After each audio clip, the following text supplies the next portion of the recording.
네, 세계 증시 소식을 빠르게 새벽 배송해드리는 글로벌 증시 시간입니다. 연합인포맥스 임하람 뉴욕 특파원과 함께합니다. 안녕하십니까?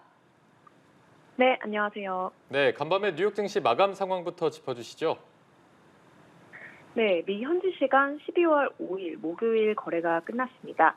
뉴욕 증시 3대 지수는 동반 소폭 하락 마감했습니다. 다우 지수가 전거래일 대비 0.55% 밀리면서 3대 지수 중에 가장 큰 폭으로 떨어졌고요. 낙폭은 250포인트 가까이 됐습니다. S&P 500 지수 전거래일 대비 0.19% 하락했고요. 나스닥 지수 전거래일 대비 0.18% 하락했습니다. 이 뉴욕 증시 같은 경우는 전일까지도 사상 최고가 수준을 호가를 하고 있었기 때문에 사상 최고 수준에서 약간의 숨고르기가 펼쳐지고 있는 것으로 전문가들은 해석을 하고 있습니다.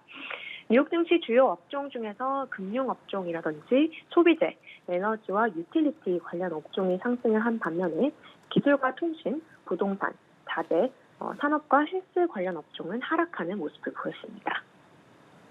네, 주요 종목들 소식도 전해주시죠.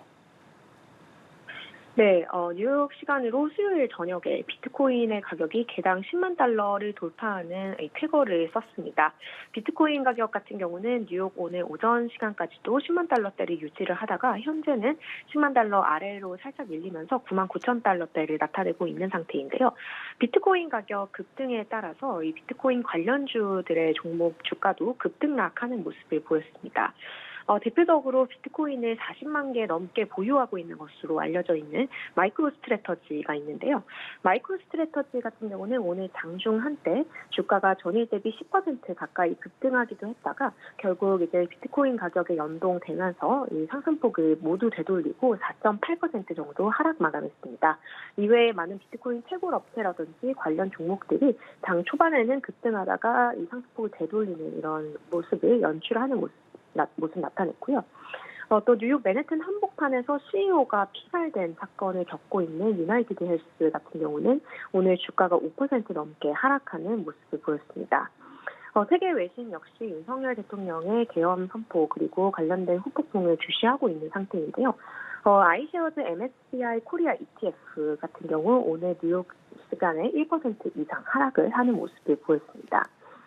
미국 연말 다가가고 있는 가운데 아메리칸 이글이라는 의료업체 같은 경우는 연말 실적이 부진할 것이다라는 전망을 내놓으면서 주가가 10% 이상 급락했습니다. 반면 아메리칸 항공 같은 경우는 신용카드 제휴를 밝히면서 주가가 두 자릿수 급등하는 모습을 보였고요. 주요 기술주 중에 테슬라가 3% 넘게 상승하면서 7대 기술주 중 가장 두드러진 상승세를 기록했습니다. 이외에 마이크로소프트와 아마존이 오늘 1% 이상 상승했습니다. 네, 이제 뉴욕 증시 참가자들이 주시하는 다음 재료는 무엇인가요? 네, 뉴욕 증시 참가자들이 주목하고 있는 다음 증시의 주요 재료는 바로 내일 아침 뉴욕 현지 시간 8시 30분에 발표되는 미국의 11월 비농업 부문 고용 보고서입니다. 시장은 이 11월 비농업 부문 고용 보고서가 미국 연방준비제도가 이번 달 예정되어 있는 연방공개시장위원회에서 어떤 결정을 내릴지에 대한 마지막 열쇠가 될 것이다라고 보고 있는데요. 시장에서는 11월 비농업 부문 고용이 20만 명 정도 늘어났을 것으로 예상을 하고 있고요. 실업률은 4.2%를 기록하면서 전월 대비 0.1%포인트 높아질 것으로 예상하고 있습니다.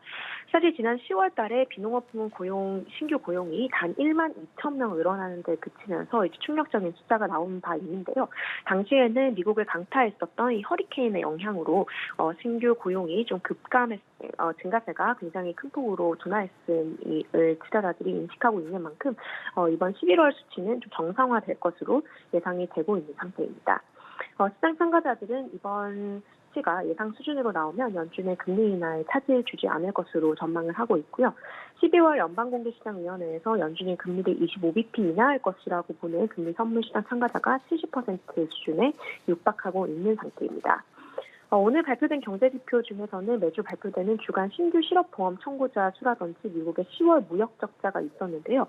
신규 실업보험 청구자 수 같은 경우는 6주 만에 이제 가장 높은 수준 기록을 했지만 추수감사절 연휴가 낀 지표라 크게 시장 영향은 없었습니다.